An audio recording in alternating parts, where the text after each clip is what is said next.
자, 유하 유튜브 친구들 안녕이라고 하지만 네, 성도고 다니는 한 명을 위한 수업이지요. 네, 요거 한번 챙겨보고 가겠습니다. 허생전 내용 쭉 한번 읽어보고 그렇게 가도록 할게요. 자, 조금만 내려야겠고, 오케이, 좋습니다. 자, 기본 내용은 여러분들 잘 아실 거니까 수업한 내용 그대로 진행하면 되고, 저랑은 무엇을 점검하고 외우셔야 되는가에 대한 이야기 조금 해보겠습니다. 자, 화면을 조금만 느릴까요? 조금만 크게 하면 내가 적게 보이겠죠? 네, 오케이, 좋습니다. 자, 여기서 기억할 거는 허생전이라는 것이 실학사상을 베이스로 작품이 쓰여졌는데 거기에 깔린 내용은 허생은 여전히 유교 사회에 적용된 양반이라는 점 깔고 가는 겁니다. 그러면 양반의 한계와 허례허식, 그 다음에 지배계층인 사대부의 무능을 비판하지만 유교에서 바라는 양반상의 모습들은 그대로 가지고 있는 거, 이런 것들을 같이 보셔야 될 겁니다. 자, 그래서 전지적 작가 시점이고 풍자하고 비판이다 라는 거 기억하셔야 되고요. 그 다음에 실학사상을 통해서 조선사의 폐단을 해결하는데 이 해결하는 인물이 허생이고 이 허생의 모습들에 대해서 어떤 의미를 가지고 있는지 좀 체크해야 됩니다. 그 다음에 빈섬이 나오는데 이 빈섬에서는 새로운 공간을 통해 이상향의 모습을 그린다라는 게 당대 조선이 한계가 있으니까 이를 해결하고 무언가 문제들을 해결 방법을 찾는 그런 모습들을 보이는데 결국엔 이것도 한계를 가지고 있다. 왜냐하면 당대 그 소설에서 나라를 세워서 잘 된다라고 하면 이는 반역죄에 해당하는 것들이기 때문에 크게 비판받게 돼 있었습니다. 자, 그래서 한번 보시면 아내가 깝니다. 64페이지 가겠네요. 너 돈을 왜 안 벌어오니? 내가 다 먹여 살려야 하니 너무한 거 아니냐라고 이야기하니까 이는 아내의 목소리를 빌린 작가의 생각이거든요. 양반이라고 하는 것들이, 사대부라고 하는 것들이 비로소 실용적인 돈 버는 능력 하나 할 줄 모르고 남에게만 빌부터 산다. 그리고 현실적인 문제를 도외시하고 있다. 이건 잘못됐다라고 이야기하니까 이 부분에서는 이제 허생이 약간 비판의 대상이죠. 사대부가 무능하다는 걸 표현하기 위한 거. 그러니까 허생이 이야기합니다. 나 책 읽게 하려고 했는데 오케이, 문제 해결할게 라고 해서 이제부터는 변하는 모습을 보이고 여기서 현실적인 모습을 가진 아내, 비현실적이고 무능한 모습의 허생이 그려지는데 뒤에 나오는 허생은 어떻게 됩니까? 문제를 해결하는 능동적인 인물로 바뀌게 되어 있습니다. 자, 그래서 허생이 찾아갑니다. 뭐 길게 읍을하고 만난다라고 했는데 변부자를 찾아갑니다. 내가 집이 가난하여 조그마한 것을 시험해 보려는 것이 있으니 돈을 빌렸으면 좋겠습니다라고 해서 당당하게 이야기한다 해서 이인적인 면모. 이인이라고 한 것은 기인, 특이한 인물이다. 당당한 모습을 보이는 대담한 인물이다. 뭐 이런 의미죠. 돈 빌리고 싶은데 제일 부자한테 가서, 우리로 따지면 뭐 이재용한테 가서 돈 좀 줘요. 나 사업 좀 해볼게. 근데 또 여기서 이 부자도 역시 뭐한다. 배포가 크게 그러시오 라고 묻지도 않고 돈을 내줬다. 그러면 비범한 인물 둘이 한 명은 돈을 빌리고 한 명은 돈을 빌려주고서 뭐 큰일 한번 해보십시오 라고 이야기를 하는 겁니다. 자, 그래서 암기해야 될 요소 있죠. 허생은 이때까지는 비실용적, 관념적이고 허생의 아내는 실용적이고 실리적인 건데 뒤에 가면 허생도 변하게 돼 있습니다. 변한다라기보다는 모습이 능동적인 모습을 보여주게 돼 있죠. 그래서 이 계층을 대표하는 모습들 조금 외워주시고요. 그리고 외양 묘사를 통해 특징을 좀 제시합니다. 65페이지 11번째 줄 보시면 그 손님은 행색이 꾀재재하고 하는 말은 간단하고 꾀재재하지만 하는 말은 간단하고 눈빛은 오만하고 얼굴에 부끄러워하는 기색이 없었다. 그래서 당당한 모습, 외양 묘사를 통해서 그 사람의 성격을 제시하고 있고요. 주지 않으려면 그만이겠지만 망금을 주었는데 성명은 물어서 무엇하겠는가. 변시 자체도 매우 대범한 인물이다. 이렇게 될 겁니다. 자, 근데 이 만냥을 가지고 뭐 하는가? 허생은 매점매석을 하는데 종류 두 가지가 중요합니다. 첫 번째, 과일들인데 이 과일이 먹거리를 지배했다가 아니라 전부 뭐다? 제사나 연희 때 쓰는 것, 즉 헐의 허식과 관련된 종류의 과일들을 쓸어 모은 거죠. 자, 그러면 이를 통해서 매점매석을 통해서 돈을 버는데 자기 스스로 한탄합니다. 만금으로 나라를 휘청하게 만들었으니 우리나라의 경제 규모가 취약하다. 왜냐하면 중농주의, 농사만 최고라고 하고 나머지를 부정적으로 보고 비판했기 때문에 무슨 일이 벌어집니까? 현실적으로 많은 것들을 해결할 수 없는 한계가 생기게 돼 있죠. 그래서 이러한 한계에 대해서 비판하고 들어가고, 두 번째, 이와 연결해서 이제 돈을 벌고 난 뒤에 한 건 더 합니다. 시드머니를 딱 하고 매점매석을 한 뒤에 이제는 뭐 칼, 호미, 배, 명주, 솜을 사가지고 들어가서 그곳에 말총을 다 거두었답니다. 그러면 칼, 호미, 배, 명주, 솜을 사가지고 제주도로 들어가서 이제 거기서 싹 다 바꿨겠죠. 그래서 말총을 딱 다 가지고 여기까지 들어와 버리고 나면 당대 기본 복식 중에 하나인 상투를 하지 못하는 겁니다. 근데 상투를 뭐로 받는가 하면 반드시 해야 될 요소가 아니라 우리 지금으로 따지면 넥타이 정도? 넥타이는 사실 크게 있든 없든 상관없잖아요. 그런데 쌤 어릴 때만 해도 어른이 돼서 양복에 넥타이를 입지 않는다. 예의 없는 인물로 봤거든요. 똑같은 현실입니다. 그러면 과일이 먹고 사는 과일이 아니라 제사나 연희, 잔치를 하는 과일. 두 번째, 이 나와 있는 말총이라는 아이는 상투를 둘러야만 된 요소, 전부 헐의 허식과 관련된 요소 때문에 이를 지배하고 나라 경제를 왔다 갔다 할 수 있다. 그러면 경제구조의 약점과 너무 형식만 따지는 양반층 혹은 지배층의 사회를 비판하는 요 양자의 의미를 다 가지고 있는 거죠. 그래서 현실을 비판했다 두 가지 체크하시면 좋습니다. 그러고 있다가 이제 돈을 잔뜩 벌었죠.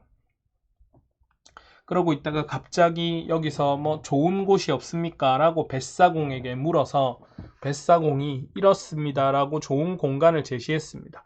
그러고 나니까 한번 가보죠.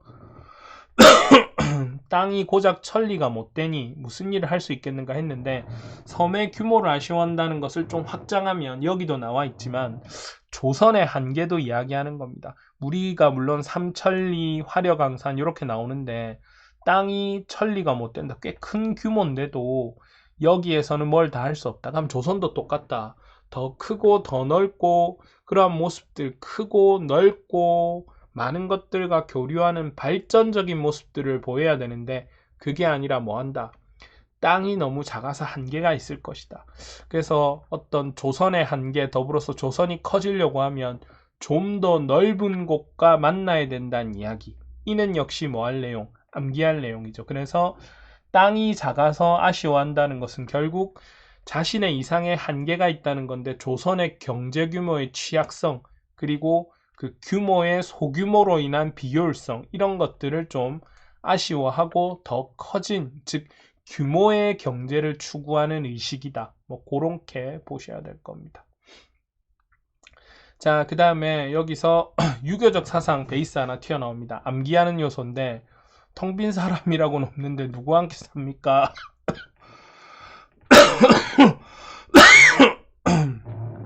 덕이 있으면 사람이 모인다. 그래서 유교 사상에서 덕을 통해 뭐 한다? 수기치인. 그 다음에 기본적으로 실학을 이야기하지만 유교에서 말하던 사대부로서의 모습까지 지키고 있다는 거. 요 내용 좀 외워주셔야 되고요. 그 다음에 이 상황에서 도적들을 만나서 이야기합니다. 야, 너가 왜 도적 됐니? 뭐, 야, 먹고 살 게 없으니까 그냥 돈이 너무 없어서 일반적인 생활도 못하고 있다. 아, 그러면 내가 돈을 마련해 줄게. 피식거리지만 당대 조선의 현실을 비판하는 게 이 도적들이 돈을 많이 벌기 위해서 도적이 되는 게 아니라 먹고 살 게 없어서 도적이 된다. 근데 이거 나중에 이걸 허생이 해결하잖아요. 즉 임금도 하지 못한 일을 해결한다는 거고, 우측 하단으로 가시면 도적이 된 까닭에서 밭도 안에도 구할 길 없이 괴로운 도적의 자들이라고 하면 매우 기본적인 것을 해결하지 못하니까 이게 지배층의 무능 때문이다. 지배층의 실정, 잘못된 정치 때문이다. 라고 뭐하고 있다? 비판하고 있는 겁니다. 좋아요. 자, 그 다음에 당대 시대 분위기 요거. 경제로는 취약한 경제구조, 백성들이 먹고 살 게 없고, 사회제도는 신분질서가 동요된다. 특히 양반층이 비판의 대상이 되고 몰락한 양반 같은 허생이 많이 생기고, 사상으로는 실학과 북학론, 실학이란 것은 실질적인 걸 하자, 즉 농사를 안 하자가 아니라 농사도 생산력 높이고, 그리고 이제 먹고 살 수 있게 상업도 좀 하고, 그 다음에 북학론, 청나라의 것을 배워오자, 뭐 이런 이야기 나오고요. 그 다음에 빈섬과 율도국 연결 한번 해보는 거 필요합니다. 차이점이라고 맨 끝에 나와 있죠.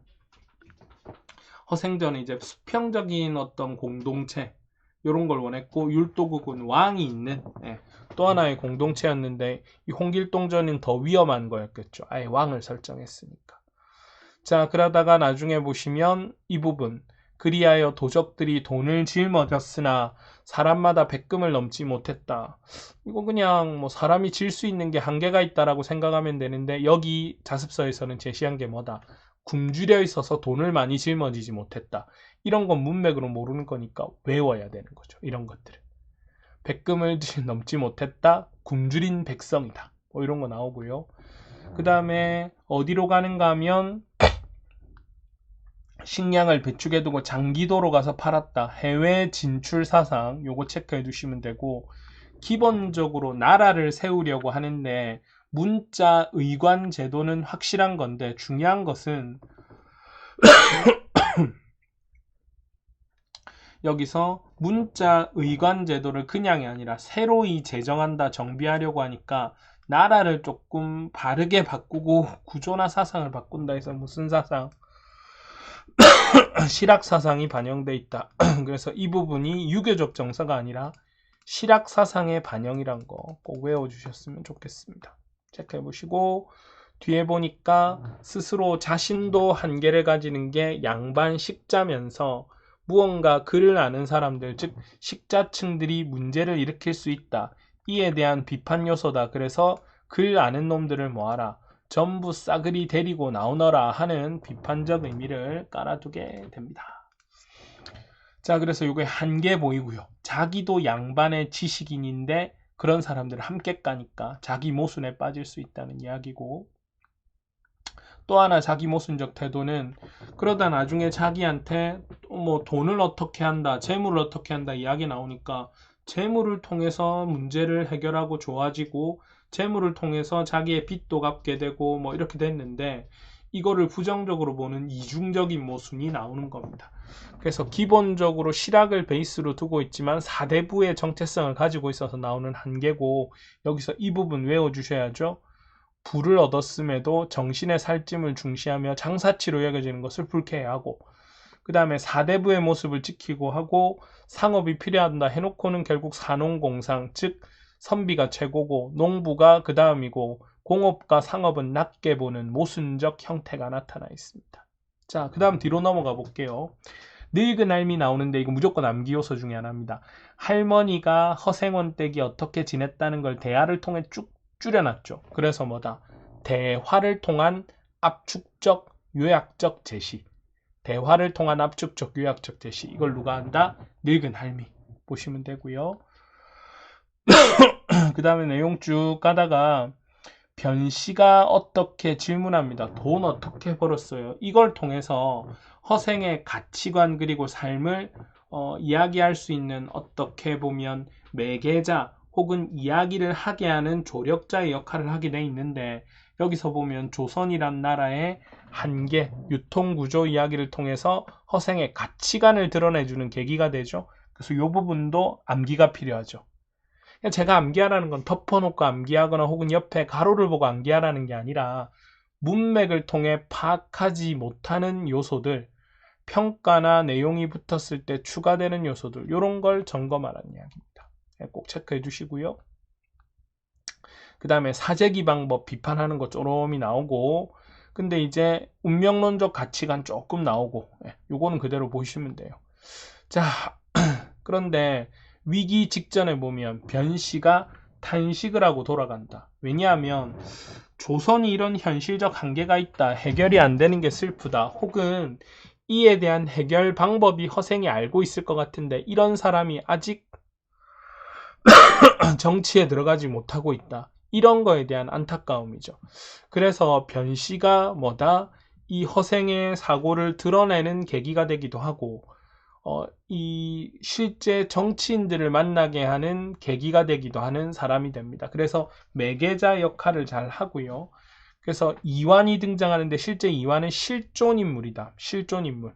그래서 이완을 통해서 나중에 나타나는 거는 이완에게 3개, 뭐 해라라고 3가지가 나옵니다. 근데 사대부로서 혹은 양반으로서 지켜야 될 요소 때문에 이런 행위를 전혀 행하지 못합니다. 그러면 모순 덩어리인 사대부를 까기 위한 이야기들이 그대로 실리게 되고, 이완은 뭐 때문에 나오는가? 직권충의 모순된 행위를 까기 위한 대상이 되는 겁니다. 자, 그래서 이완을 시험하기 위해서 이렇게 이야기했고요. 그럼 여기서 또 암기할 요소 뭐다? 반감이 좀 드러난 거, 이런 거 보이고요. 뭐 이걸 보고 무조건 반감이라고 하긴 힘들지만, 그 다음에 내려가 보면 3책을 제시합니다. 이건 읽어보시면 되고, 요 2가지 다 점검해 보십시오. 요거는 학교에서도 워낙 강조했을 거기 때문에. 근데 마지막이 좀 중요합니다. 자, 76페이지 절정. 도대체 사대부라는 것들이 어떤 것들이냐? 입는 옷이란 모두 흰 옷이니 이는 상복이고, 머리는 송곳처럼 묶었으니 남쪽 오랑캐, 남송입니다. 방망이 상투이건을 무슨 놈의 예법이란 말이냐, 허례호식을 비판했고요. 번호기, 예시죠, 무령왕 등은 자기의 어떤 것을 지키기 위해서 부끄러운 일을 했다는 건데, 너희란 놈들은 그렇게 할 수 없다. 그래서 이완에게 화를 내고 마지막 칼을 들어서 목을 베려고 하자, 마지막 허생은 사라지고 뭐했다, 미완의 결말로 마무리됐다 했는데 종적을 갖추었죠. 그럼 생각해보면 이완이 사라지고 문제가 이제 끝났는데, 이를 통해서 나오는 게 뭐다? 열린 결말. 그래서 이 열린 결말에서 보여주는 요소는 뭐냐? 당시에 이제 가치관이 실제로는 반영되기 어려웠다는 거. 그럼 허생이 우악 해놓고는 사라졌으니까 또 신기한 인물이란 표현, 그 다음에 궁금증을 남긴다는 의미까지 이렇게 튀어나올 겁니다. 자, 그래서 이런 열린 결말적 구조로 마친다는 거 생각하고 점검하셔야 될 겁니다. 기본 학교에서 강조한 내용들을 쭉 다 보셔야 되고요. 그리고 아까 제가 필기 중간에 체크했던 문맥으로만 파악 안 되는 의미, 암기라고 체크해 놓은 것들은 꼭 점검해 주시고 내용 한번 체크해 보시기 바랍니다. 자, 그러면 여기까지 하고 다음 주에는 꼭 만나도록 해요. 안녕.